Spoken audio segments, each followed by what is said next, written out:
Bom dia, senhor Caio Fábio. Aqui quem fala é Fábio Ramos, da cidade de Juruti, localizada no estado do Pará.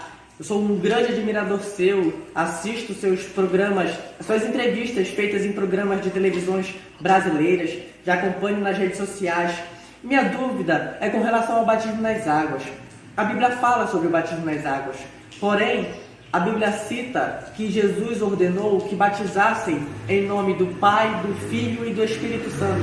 Porém, há relatos de que os discípulos realizaram batismo nas águas em nome de Jesus.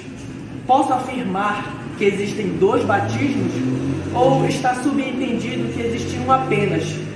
Estou aguardando por sua resposta e muito obrigado pela sua atenção. Oi, meu querido Fábio.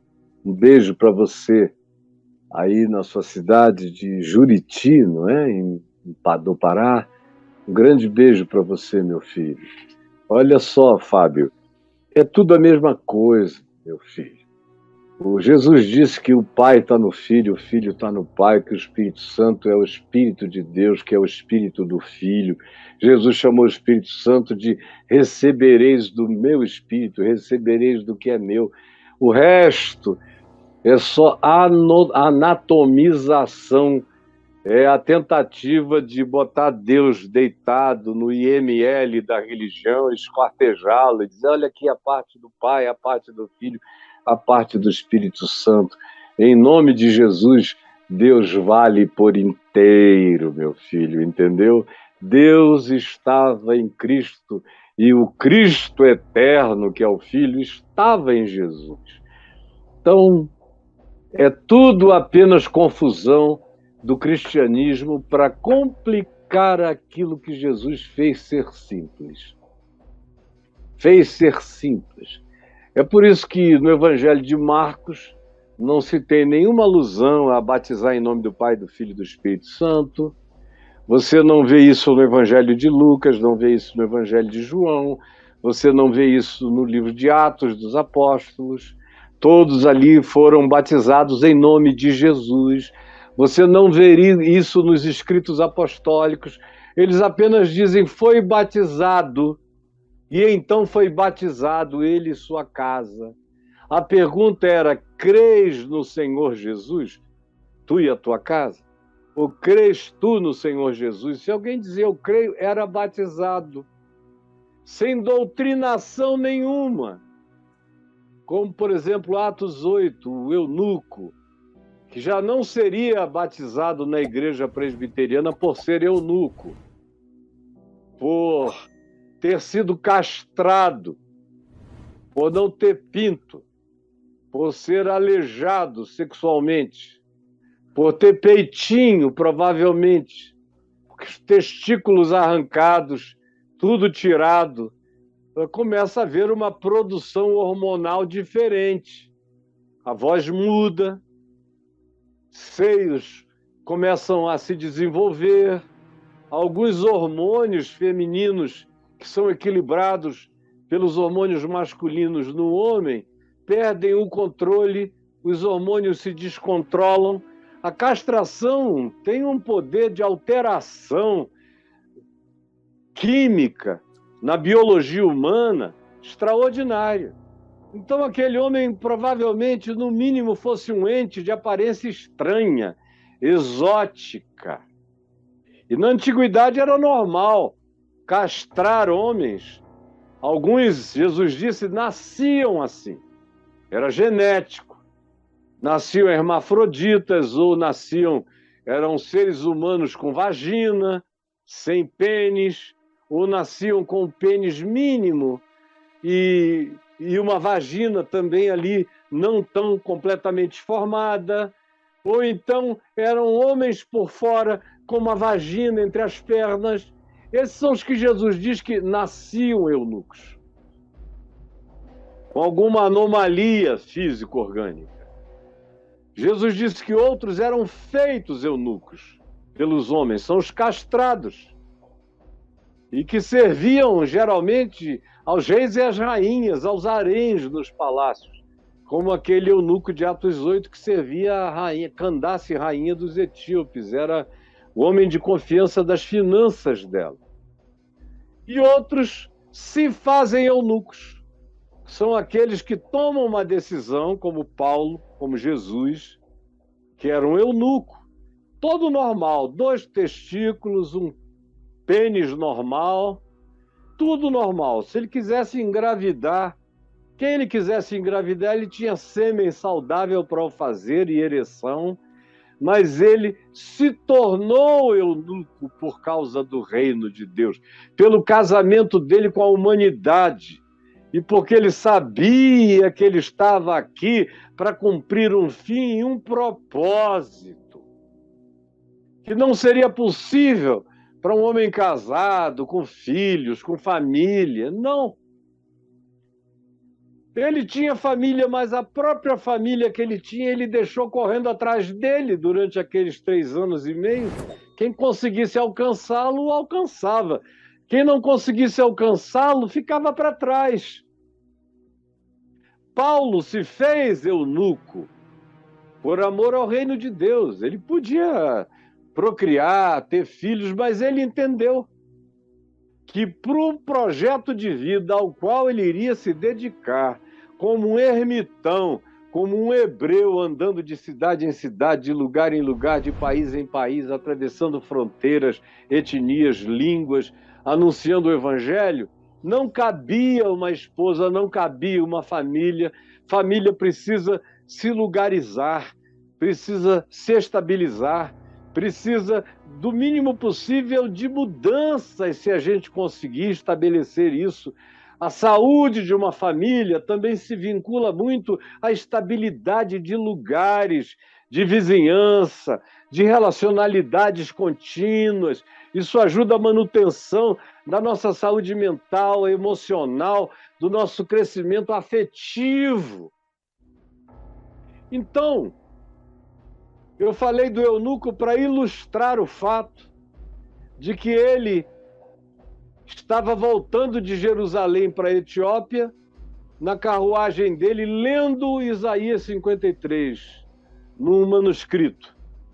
E Filipe, que tinha recebido aquela orientação de um anjo do Senhor para correr no caminho entre Jerusalém e Gaza, onde hoje a gente chama de faixa de Gaza, o caminho que está no meio é o vale de Saroque, da Dalila, que foi mulher de Sansão.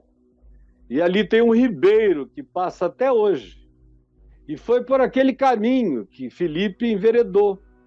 Quando ele chegou nas proximidades do ribeiro, no meio do caminho que naquele tempo os romanos pavimentavam o caminho com pedras. São caminhos, alguns deles, que duram intactos até o dia de hoje. Eu já andei em vários desses caminhos romanos na Palestina, com mais de 2.000 anos de idade. E Filipe correu pelo caminho de Jerusalém para Gaza e encontrou a carruagem e ouviu o eunuco lendo o texto do profeta Isaías em voz alta para si mesmo. Aí perguntou: você está compreendendo o que está lendo? O cara disse: não. Como é que eu vou entender isso aqui tudo se alguém que saiba não me explique? Aí parou a carruagem, convidou Filipe a subir. Filipe explicou que aquilo era acerca de Jesus. Quando eles chegaram mais adiante, estava lá o ribeirozinho, que é um ribeiro que não é profundo, ele deve ter 1,5 palmo de água, quase o ano inteiro, ou 1 palmo de água, se tanto. Não é profundo. Quando as chuvas caem torrencialmente, ele ganha um volume maior, mas logo ele entra num estio e se torna, na minha terra, no Amazonas, seria um ribeirinho, um filete de água corrente, um córrego. Mas no deserto da Palestina é um ribeiro, e que ganhou o nome de Ribeiro de São Filipe, porque a tradição sempre indicou aquele lugar como tendo sido o lugar onde Filipe batizou o eunuco. E batizou como? Dizendo: eu te batizo em nome do Pai, do Filho e do Espírito Santo. Ou eu te sepulto nessas águas. Não dava para batizar nem por imersão. Não tem profundidade para mergulhar o cara. nem era em nome do Pai, do Filho e do Espírito Santo. Eles batizavam em nome de Jesus, em nome de Jesus, em quem tu creste, e que tu sabes agora que é o Cordeiro de Deus que tira o pecado do mundo, eu te batizo. E aí o Espírito do Senhor arrebatou a Filipe, que foi se achar na cidade de Asdod, que era uma cidade filisteia, hoje é um porto de Israel, e o eunuco seguiu o seu caminho, atravessou dias e dias e dias o deserto até chegar na Etiópia, cheio de alegria do Espírito Santo. Agora, respondendo a você, eu espero que eu já tenha. Meu filho, tanto faz. O resto é apenas doutrinação, é tentativa de anatomização de Deus. Chega a ser algo pecaminoso quando se insiste nisso como condição sine qua non para qualquer coisa. Se não houver essa fórmula mágica do Pai, do Filho e do Espírito Santo, não aconteceu. Aí passa a ser magia. Não é mais um batismo de fé, como era praticado para todo lado. E não eram pessoas especiais que faziam isso. Qualquer discípulo podia batizar uma outra pessoa, em qualquer lugar. Frequentemente eles faziam isso dentro de casa, como Atos 16 nos diz. Dentro de uma casa. Ou dentro de uma masmorra, onde não tinha piscina para nada. Era tudo na base de água para beber derramada na cabeça. Então, quando tinha mais água, eles mergulhavam. Se fosse o auge do verão, ficava mais gostoso, melhor, porque o verão na Palestina é um inferno de quente, sempre foi. Quando era no inverno, não tinha por que fazer alguém correr o risco de adoecer. Batizavam conforme a circunstância, conforme a hora, conforme o momento, e faziam isso em nome de Jesus.